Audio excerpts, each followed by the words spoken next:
Boa tarde a todos, sejam todos bem-vindos a esta casa de oração, de estudo e de acolhimento.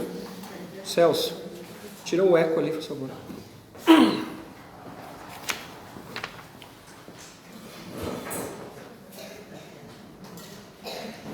Em 1932, quando Chico Xavier tinha 22 anos, a Federação Espírita do Brasil lança aquele que seria o seu primeiro livro,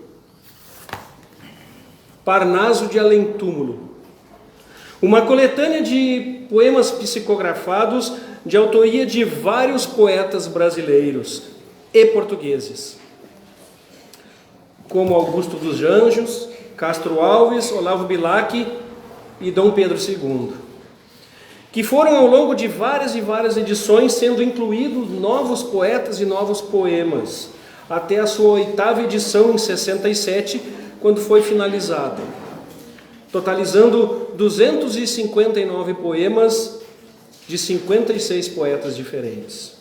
Um verdadeiro Parnaso, que no contexto literário refere-se a um conjunto de poetas, uma coleção de poemas, e que no caso deste livro aqui consta 21 poemas de João de Deus.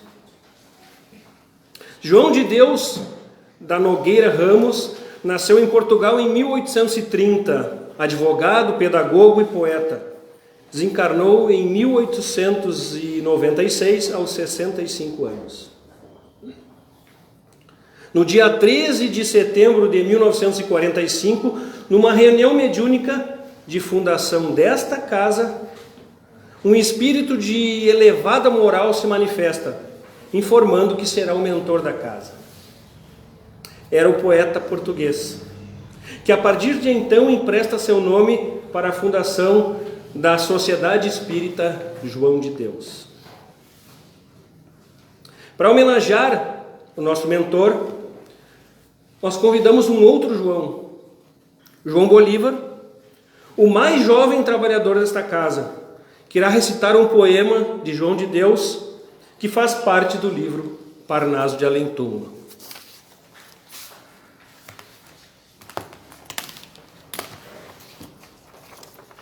Boa tarde.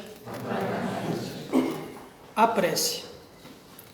O Senhor da verdade e da clemência concedeu-nos a fonte cristalina da prece, água do amor pura e divina, que suaviza os rigores da existência.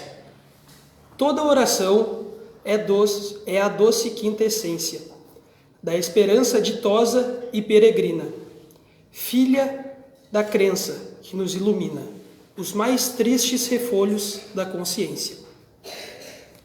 Feliz o coração que espera e ora, sabendo contemplar a eterna aurora do além pela oração profunda e imensa. Enquanto o mundo anseia, estranho e aflito, a prece alcança as bênçãos do infinito, nos caminhos translúcidos da crença.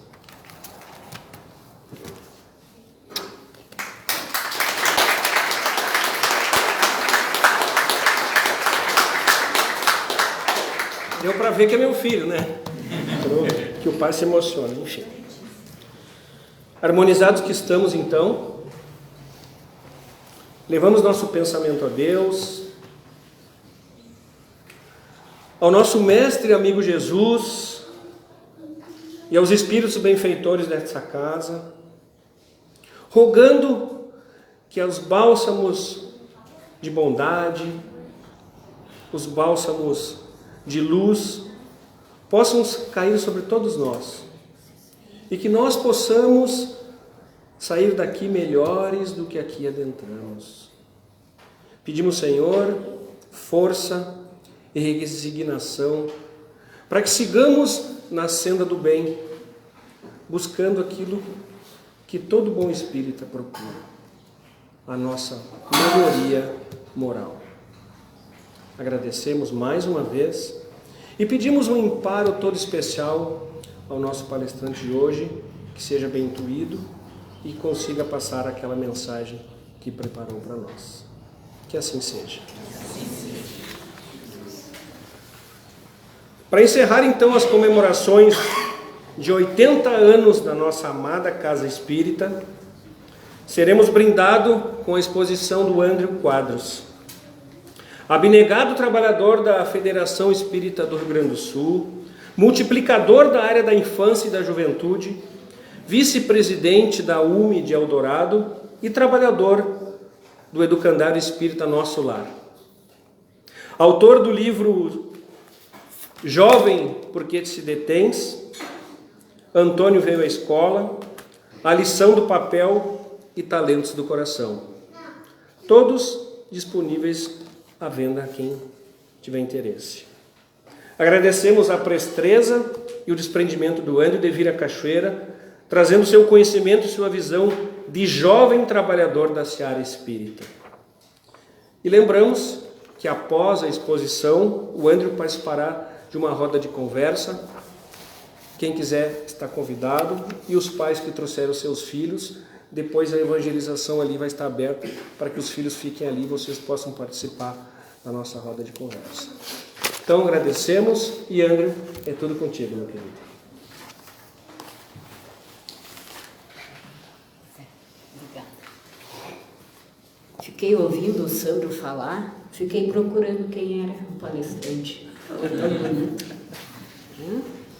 Então, pessoal, boa tarde a todos. É uma alegria nós estarmos novamente visitando Cachoeira em temática aí do aniversário da casa, mais um aniversário. E a gente vinha pensando, abordando sobre a própria temática da evangelização, o que é essa marca de 80 anos? Uma vida, às vezes, não chega a essa marca. Graças ao avanço da ciência, a gente tem conseguido ter um pouco mais de vida terrena. Quando a gente se dedica a cuidar desse instrumento, né, que é esse roupão, que é o nosso corpo físico. E dentro da nossa própria existência física, terrena, encarnada, a gente vai vivendo quantas vidas numa mesma vida. Porque a gente vai ao longo do caminho, ao longo do processo, se refazendo, se renovando, educando o nosso corpo, o nosso coração e o nosso espírito. Então, 80 anos de uma instituição que trabalha a temática do espírito imortal, quantas vidas já passaram por ela?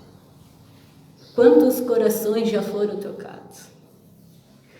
Quantos corações já foram evangelizados? Isso é algo, é um número que a gente não tem como mensurar, mas que faz com que a gente reflita.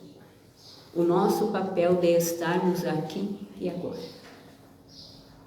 Passado 88 anos, e eu me encontro aqui, num sábado à tarde, a fim de falarmos sobre o Evangelho à luz da doutrina espírita, em especial sobre a juventude. E aí a gente observa, cadê os jovens? Onde eles estão? Quem eles são? Qual o seu papel? E essas são reflexões que nós temos que fazer primeiro. Porque se aqui estamos é porque já passamos pela faixa etária da juventude. Então o primeiro ponto é tentar identificar quem nós somos. E depois, esses que ainda se encontram na faixa da juventude, que comungam do nosso cotidiano, da nossa vida, das nossas rotinas, o que nós temos feito pelo manancial da doutrina em prol da juventude? O livro, que é temática, Jovens, Por que te detens?, ele é fruto de um trabalho que nasceu, e a gente diz isso sem nenhum problema, que ele é fruto de uma obra coletiva. Porque ele nasceu no seio dos encontros de evangelização que tínhamos lá no Educandário Nosso Lar. Foi um ano onde o ciclo de juventude se renovou e a gente precisou começar do início. E fomos resgatando temas que ora interessavam a juventude e outros que elas nem davam bola. E fomos ali, constituindo um bate-bola com a juventude, e esses encontros resultaram então na temática do livro Jovem, por que te detens? Que nada mais é do que uma proposta de resgatar os conceitos da doutrina numa abordagem de fácil entendimento e compreensão do jovem e fazendo compreender as potencialidades do espírito. Porque quando a gente vai começar a estudar a doutrina espírita, e aí vem um spoiler, a gente se descobre espírito imortal. A gente não é um corpo. Nós não somos apenas esta vida. Nós somos um espírito imortal, fruto de tudo aquilo que já vivenciamos ao longo de várias experiências, de várias encarnações, e que aqui agora, nesse momento, está momentaneamente encarnado para uma nova experiência. E alguns na faixa etária da juventude. Faixa etária essa, a qual sai da infância, aonde ainda está submetido às dependências do próprio sistema orgânico e que precisa de forma mais ostensiva do apoio daqueles que vêm para ser os seus tutelares, mas é principalmente na juventude o período em que a personalidade começa a se manifestar. Podemos dizer que é a hora que o espírito começa a tomar, propriamente dito, as rédeas da sua encarnação. É o momento onde se formulam os ideais, se desenvolve os gostos, as afinidades, as simpatias, as antipatias, os sonhos. E ao longo desse processo nós vamos acompanhando isso. E dentro de tudo isso que vai desabrochando junto com a juventude, ele sendo um espírito imortal, que potencialidades nós estamos fazendo que ali também se desenvolva? Nós, como responsáveis, e quando a gente fala responsável, a gente diz não só o pai, a mãe, o avô, mas todo aquele que de alguma forma tem relação com aquele jovem.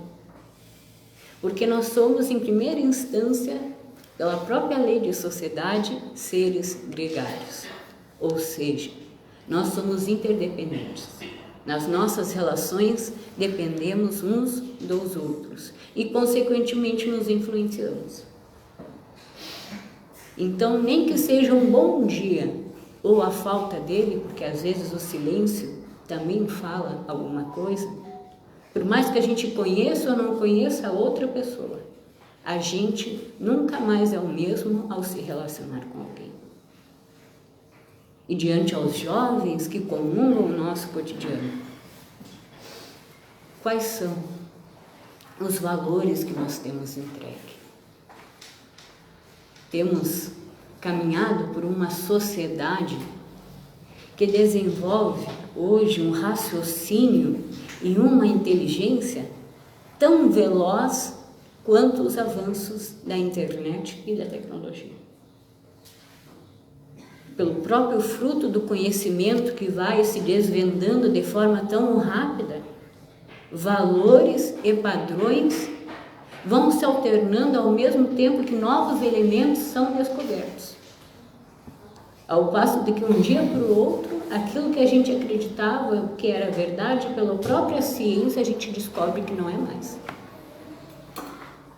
Vivemos um mundo de conhecimento tão profundo que a gente não consegue apreender tudo que nos é divulgado ou compartilhado.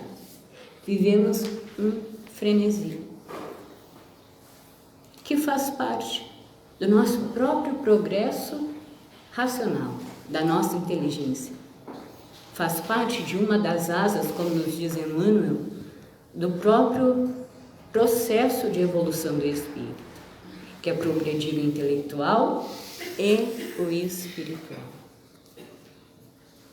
E quando nós falamos, principalmente dos nossos filhos, seja na infância ou na juventude, a gente sempre preza, e é normal do instinto, né, materno e paterno, dos bons cuidados. Então a gente procura sempre a melhor alimentação, a fim de cuidar do bem-estar físico, né, da saúde do corpo, a medicação correta quando alguma enfermidade acontece, a melhor escola, a fim de que ele receba as melhores capacitações no campo intelectual, já projetando algo de futuro para que ele possa ser qualquer coisa no futuro que seja útil, né? Na utilidade de bem entregar aquilo que ele aprendeu intelectualmente, e não deveria ser apenas como um mecanismo de produção econômica. Procuramos a melhor vestimenta, e no meio dessas diversas coisas, porque isso tudo não deixam de ser coisas, a gente vai preenchendo o tempo da juventude de uma série de programas que muitas vezes se contradiz com aquilo que vem a ser trabalhar as questões do espírito imortal. Ou não deixamos sobrar tempo. Não deixamos que essas potencialidades que vêm inata do próprio espírito desponte fruto de prioridades que são sim importantes, mas que nós damos uma prioridade sem freio. E vamos relegando para mais tarde o cuidado para com o espírito. Se nós temos todo esse cuidado para com as questões do mundo, ele vai ser, sim, alguém que vai empregar esse valor. Porque é fruto de fichas que eu vou colocando dentro do arquivo. E se eu tenho aquelas fichas, eu vou conseguir fazer numa equação que aquilo gere um resultado. Mas esse resultado, ele é para o bem ou ele é para o mal? Porque o mundo lá fora, ele não clama apenas por formações intelectuais e posições fruto da condição econômica em que vivemos. Ele é um mundo que nos clama diversos desafios. E o Centro Espírita, como escola de almas para a educação do espírito, é essa instituição sagrada a qual nós vamos desenvolver essas outras potencialidades que tangem ao caráter do espírito imortal. Porque quando o mundo cobrar um desafio de alguém no campo profissional que de uma forma não tão correta atenta contra a profissão do nosso filho, por exemplo, será que ele vai ter as fibras de sobrepassar por esse desafio sem agir da mesma maneira? Quando na escola é fruto de uma calúnia ou de uma ação que a gente identifica de não ser a melhor, será que ele vai ter no coração o desenvolvimento dos valores de procurar compreender de que ele fez a coisa correta? É isso que importa. E não reagir, mas sim perdoar. Porque reagir é diferente de agir. Reagir é agir da mesma ação, da mesma atitude novamente. Agir é diferente. Agir eu paro, penso e então eu ajo. Reagir é emocional. Alguém discute comigo, eu reajo, eu ajo da mesma forma, então eu sigo discutindo, é emocional. Mas agir é racional. O agir é quando alguém atenta de alguma atitude para comigo, mas eu paro, penso, o que seria correto fazer nesse momento. Quando um coração evangelizado, que nem o nosso no coletivo, o meu é mais ou menos, a gente para e pensa, o que Jesus faria? Eu penso o que Jesus faria depois que eu bati boca, né? Mas a gente já pensa. E os jovens, por que te detens? Ele é fruto desse trabalho do Centro Espírita, resgatando os princípios da doutrina, questionando, eu sou um espírito imortal, então quais são as potencialidades que eu trago dentro de mim? Na concepção de que Deus é um Deus único e que Ele é a manifestação da lei de amor. Sendo Ele o Pai, como nos ensinou Jesus, Ele não é um Deus punitivo ou castigador. Então eu vou compreendendo que tudo que me acontece na minha existência é fruto dessa equação divina ou essa orquestração de Deus para que eu tenha as melhores condições de passar por aqueles desafios, fazendo com que eu coloque no meu arquivo espiritual as potências que eu ainda não desenvolvi, os valores que ainda me faltam executar, as virtudes que eu ainda tenho que alcançar e que não fazem de uma hora para outra. É preciso que algum agente exterior provoque com que ela comece a nascer dentro de mim. E isso é para os jovens de todas as idades, desde os mais novos àqueles que já vivem a juventude há um longo período de tempo cronológico. Quando eu compreendo que Deus é esse Pai que nos convida no trâmite da reencarnação a vir experienciar, como numa escola, a passar por determinadas provas e de que eu tenho todas as condições de superá-la, quando as dificuldades, quando a dor, quando o sofrimento se manifesta, a minha reação ou a minha ação diante desses fatos é diferente. Eu já não absorvo da mesma forma. A forma de como eu vou trabalhar essas questões é de outra maneira. E se elas vêm acompanhadas dos valores do Evangelho, toma outra tonalidade.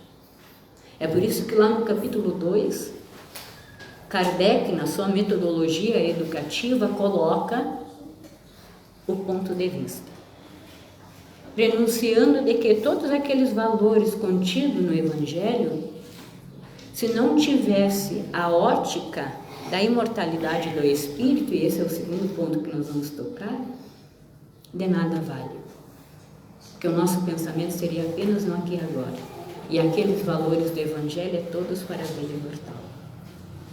Então nós precisamos primeiro trocar as lentes, o óculos, e essa é a provocação que a gente faz na parte inicial do livro, de como nós temos enxergado a vida. E colocar essa outra lente, trocar esse óculos é difícil, quando eu não começo do princípio de que Deus é esse Pai amoroso, que mesmo que se apresente tropeços na minha caminhada, é fruto do meu aperfeiçoamento para mim seguir em frente. E aí eu vou compreendendo essa minha trajetória de espírito imortal, que é sim imortal, mas que enquanto está na espiritualidade, estuda, desenvolve as competências para, em momento oportuno, vir reencarnar, outro princípio da doutrina espírita, pluralidade das existências. A nossa vida aqui na Terra, ela é apenas um lapso de momento da nossa grande caminhada quanto espírito imortal. E hoje, o que eu apresento é fruto do que eu fui nessas sucessivas existências.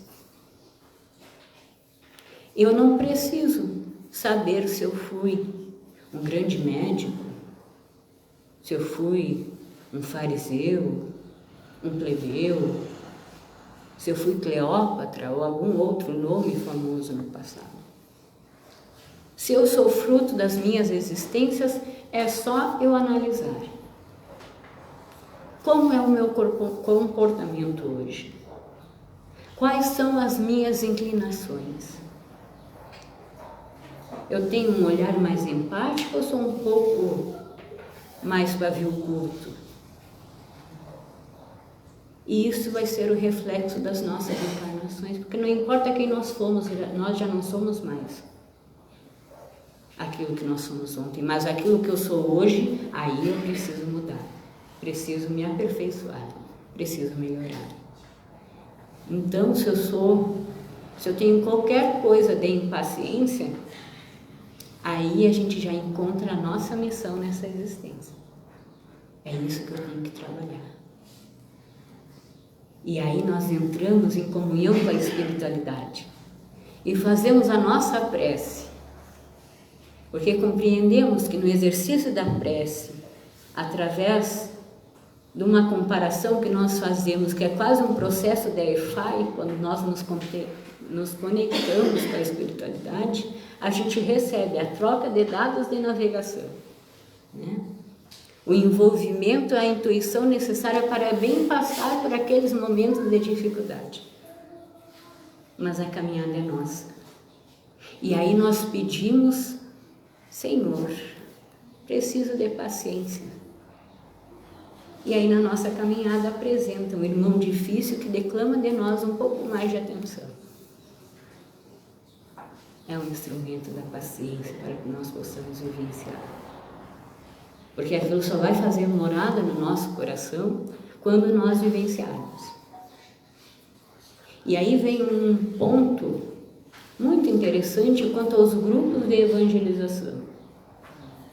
Aquilo que nós viemos conversando, Celso. De que isso é um compromisso para os evangelizadores e para os pais. Primeiro, compreender o que é evangelização. A gente diz que tem que trazer as crianças e os jovens para a evangelização, mas a gente não sabe o que é. A gente só sabe que é uma sala que tem lá no fundo do centro espírita, para que as crianças fiquem enquanto eu assisto a palestra. E aí vem o nosso compromisso quanto os pais. Se eu acho que evangelização é momento de recreação ou que é aulinha, eu não sei nem para onde eu estou mandando meus filhos. Quando a gente fala de evangelização, de evangelho, não é aulinha, é vivência. E se é evangelização, é a vivência dos ensinamentos do evangelho, dos ensinamentos do Cristo. Como é que eu sei se a minha evangelização é evangelização de vivência ou é aulinha? O público. Tenho jovens? Estou fazendo a vivência do evangelho. Faço e não tem jovens? Opa! Algo que eu estou fazendo está desconectado dessa vivência. E quando a gente fala vivência, não é só a questão de tornar aquilo lúdico para as crianças e os jovens. Que às vezes a gente quer trazer o circo da rua para dentro do centro espírita, numa falsa tentativa de atrair. E não tem problema de trazer o circo desde que ele seja doutrinário, né? Porque nós estamos falando de doutrina. Eu posso trazer o circo. se ele passa a vivência dos ensinamentos de Jesus, vai ser uma ótima evangelização. E na semana que vem eles vão estar de novo.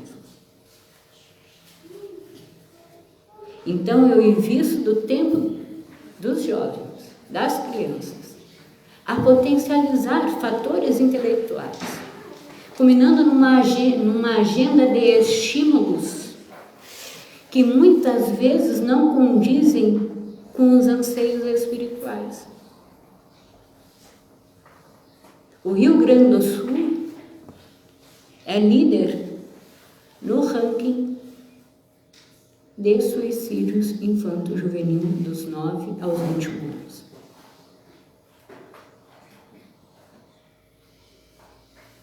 É líder. Primeiro lugar. Por quê? Se a gente emprega diversas coisas, mas esquece de cuidar do principal, que é o que dá o vazio existencial, que é o espírito. A gente esquece de conhecer quem é o chefe. A gente esquece de perguntar, de dialogar, porque é mais difícil, dá trabalho. Mas nós também temos trabalho. Alguns. Eu, como viram que eu ia dar muito trabalho, eu com 4 anos eu já estava na evangelização. E aí com 12 anos eu fui sair. Agora você do mundo. Volta. Isso não quer dizer que a gente é perfeito. Isso não quer dizer que durante a nossa caminhada de experiência a gente não fez um monte de coisas que não eram tão legais. Mas o quanto de coisa pior a gente ia fazer se a gente não tivesse caminhado pelas fileiras da doutrina desde pequenininho. E aí a gente ouve o pessoal chegando no atendimento fraterno dizendo: pena que eu estou conhecendo a doutrina espírita só agora. Se eu tivesse conhecido a doutrina alguns anos atrás, não precisa nem ser na infância, alguns anos atrás, eu já não tinha cometido tanta coisa que não precisava. E aí eu tenho ali a criança e o jovem, que moram comigo, e têm a oportunidade de, desde a tenridade, usufruir de tudo isso. Mas eu levei ela para a aula a semana inteira. Para o balé, para o inglês, para a ginástica, para a terapia que é necessário. Aí depois teve um encontro social, então hoje é o único dia que ela tem para dormir até mais tarde, então eu não trago no centro espírita.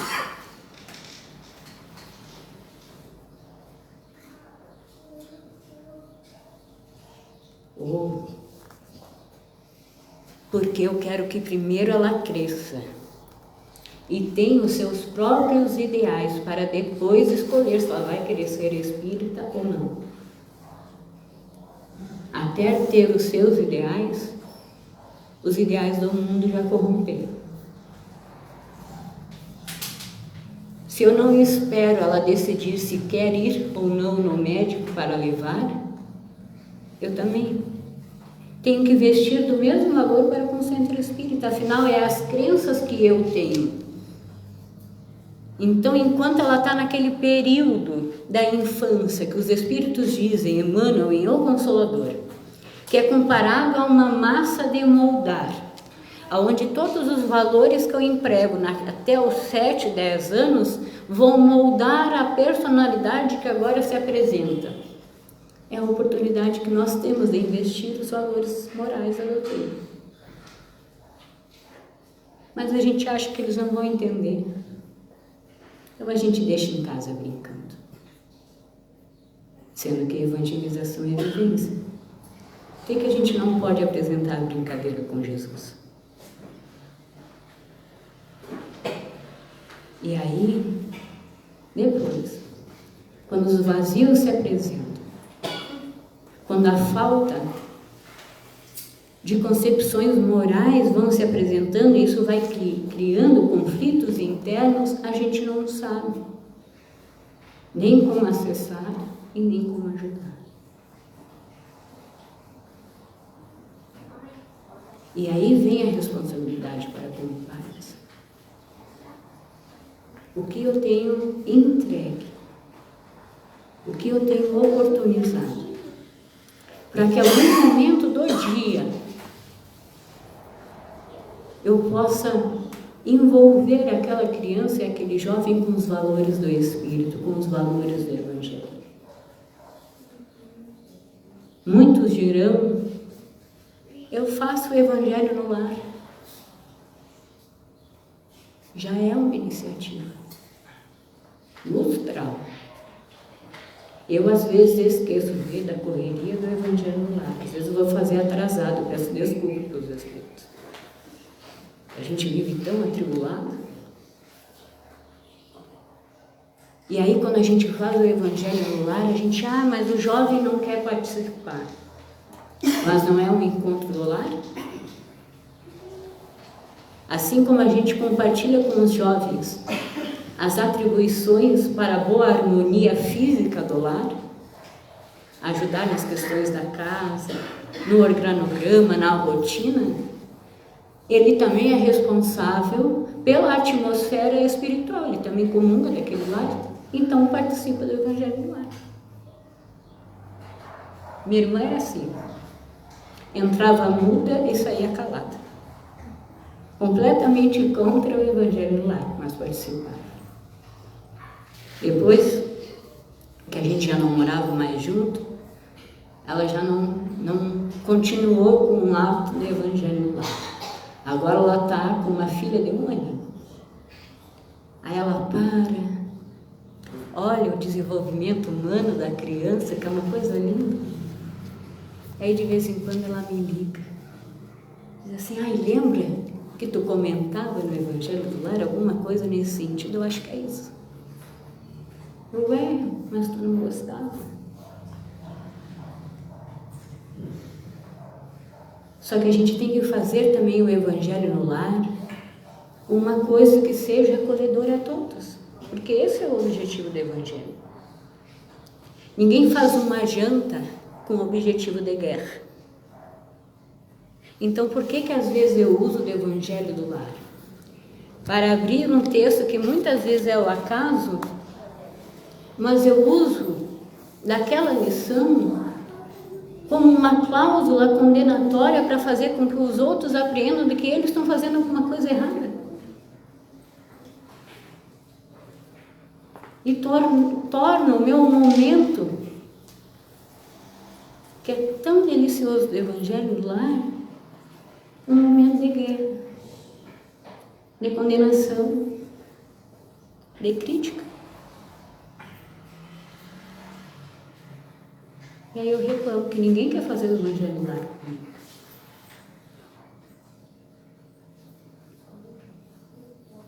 Isso não é falta de doutrina. A gente está tentando empregar a doutrina, mas o que a gente tem feito? Quais são os valores que tem norteado?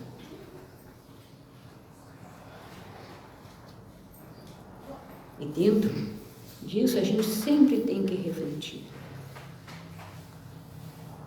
de que ele, sendo um espírito imortal, a gente tem a obrigatoriedade moral e, vejamos, jurídica, de zelar, orientar e ensinar.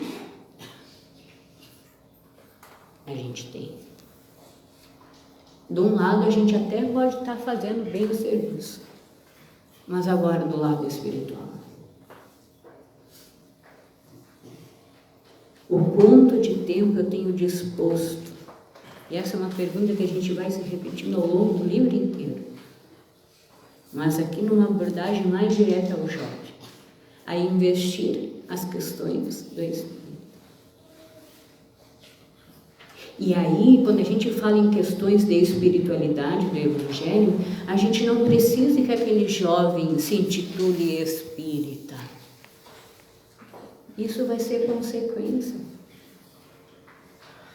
Ele pode vir na evangelização todos os encontros, mas ele ainda está justamente naquilo que a gente falava, na sua formação de ideal, formação de caráter.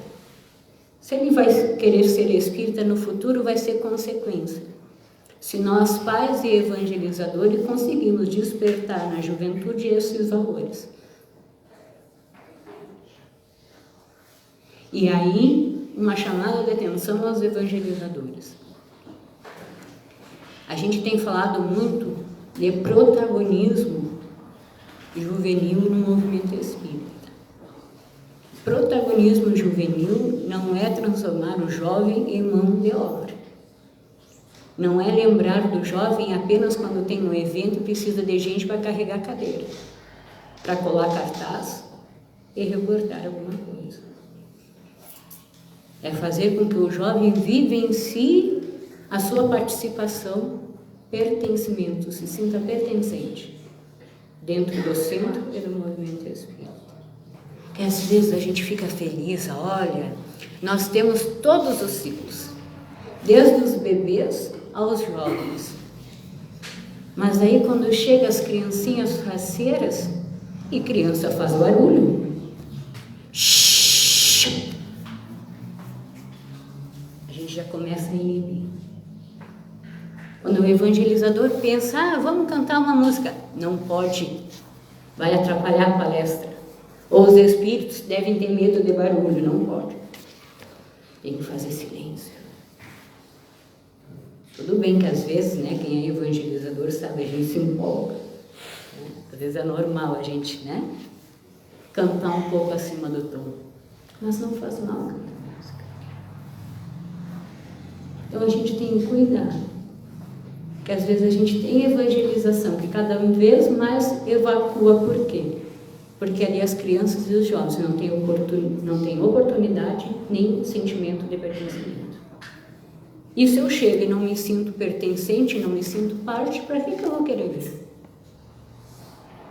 Se a temática do Cristo, a temática do Evangelho é uma temática inclusiva, ela acolhe a todos sem fazer discriminação ou diferença. Não é aos pobres, é aos extropiados, a todos aqueles que são carentes das mazelas do corpo e do espírito. O centro espírita não é um hospital e escola. Então os que vêm aqui não são os sãos ou os perfeitos, são aqueles que precisam de menos. Cada um de nós. Eu sou o primeiro da fila. E quando a gente vem com alguma necessidade, a gente vem meio atrapalhadinhos mesmo, agitadinhos. Só que a gente vem aqui para receber o Evangelho. Essa é a Bíblia. E aí a gente vai despontando novas visões do que é ser e do que é estar no centro espírita. Um jovem que bem vivencia os seus momentos de evangelização com pertencimento, ele não fica esperando que quando acabe os copos lá na frente alguém venha repor, ele sabe, porque é uma condição moral que ele vai aprendendo e que ele precisa ajudar, dentro e fora do movimento espírita. Porque se ele vê alguém precisando de apoio na rua, ele não pensa, ele estende o braço. Ele não está pensando eu sou espírita ou não. Ele está fazendo o que ele é. Está executando das potencialidades que foram acesas no momento da evangelização, no seu espírito. Porque ele já traz isso inerente em si. A Gênesis, o último capítulo, a geração nova. Kardec traz um texto que devia ser de cabeceira a todos os pais e evangelizadores, onde ele diz que nesses momentos de transição planetária em que nós nos encontramos, uma nova geração de espíritos está aí numa invasão organizada. Espíritos que vêm com o seu intelecto super desenvolvido, fruto do nosso próprio avanço na área da tecnologia e da ciência. E nós vemos isso no nosso cotidiano. Crianças cada vez mais cedo, que recém-reencarnaram, parece que já dominam a utilização das últimas tecnologias. Já nascem com o dedinho sabendo desbloquear o smartphone. E é natural, porque se o nosso mundo terreno é uma cópia, vamos dizer assim, prejudicada do que é o plano espiritual, então a tecnologia que nós temos aqui hoje é muito inferior da que já tem lá. Então, se eles vieram de lá, eles já vêm dominando essas técnicas. E eles vêm justamente com essa missão de, com aquilo que já encontram de avanço, aprimorá-las. Então, se a gente for fazer uma mensuração de tempo, nós não precisamos ir muito longe. Pegamos 10 anos para cá. Olha a diferença dos telefones residenciais e dos orelhões para o smartphone que nós carregamos no bolso, que hoje a gente nem usa mais para ligação. 10 anos. Um avanço que nós não imaginávamos. 1940, nos domínios da mediunidade, André Luiz apresenta no capítulo 2 o psicoscópio, que na sua argumentação da época, de 1940, era uma pasta fininha onde eles mensuravam e podiam ver a aura, a psicosfera espiritual dos médiuns. Era um tablet que emitia gráficos. Hoje a gente consegue ver. Já tinha lá o iPad em 1940 no plano espiritual. Então isso para eles é algo que não é relevante. Mas Kardec diz que se eles vêm por um lado muito avançados no campo da inteligência, falta-lhes ainda desenvolver a outra asa, que é a da moral. Então, se a gente vê o mundo hoje na manifestação de posições extremistas, de polaridades, usando as mesmas forças, porque com a mesma inteligência que eu faculto a energia elétrica, eu crio a bomba nuclear, se eu encontro um mundo de guerras, de conflitos, de fake news, de corrupção, de várias coisas que já não condizem com aquilo que a gente já traz no coração, que a gente já quer ver despontar como uma mudança. O que eu tenho feito para levar desses valores aos corações juvenis? Porque a gente espera que a ação seja externa, de fora para dentro, quando o exercício é o contrário. É a arte de manejar o caráter, que nem diz os Espíritos, a fim de educá-los para que as suas potencialidades saiam de dentro para fora. A questão do suicídio que comentávamos, e já está no nosso tempo, eu sempre falo demais. A questão do suicídio que nós comentávamos é que cada vez mais espíritos reencarnam com esse propósito de fazer a diferença, mas quando chegam aqui, trazem inconscientemente essa potencialidade, mas não são incentivados, não recebem a oportunidade de desenvolvê-los. E aí começam a aparecer os conflitos existenciais, os desequilíbrios mentais, que nada mais é do que uma desconformidade com aquilo que eu quero ser e aquilo que eu conheço de mundo e sou apresentado no hoje. E acima de tudo, o apelo que a gente faz aos pais. O trabalho de evangelização é um trabalho hercúleo. E a gente fala isso não porque nós somos evangelizadores, mas porque é uma maratona olímpica. Nós condicionarmos em momentos rápidos de 1 hora, 1h30, desenvolver trabalhos que fiquem ali, germinando nos corações, durante toda uma semana. Então, sempre que a gente tem a oportunidade de falar, a gente pede carinhosamente aos pais que não apenas tragam, mas que sejam também esses agentes evangelizadores. Porque vai chegar o momento oportuno de quando nós desencarnarmos. Isso não é nenhuma ameaça. Isso é apenas a gente se confrontando com a nossa própria consciência. E está lá no Evangelho. De que nós seremos questionados do que nós fizemos, do filho que nos foi confiado. E não podemos atrelar a culpa às coisas do mundo, porque não há nenhum fardo que seja mais pesado ou superior do que as nossas forças. Se estamos aqui, é só olhar para o lado. Nós temos todas as ferramentas necessárias para passar os desafios. E por causa do nosso tempo, eu queria encerrar com uma visão inspirada que nós tivemos sobre a juventude. E quando vínhamos no caminho de viagem de Porto Alegre para cá, vínhamos pensando justamente sobre a instituição, sobre João de Deus.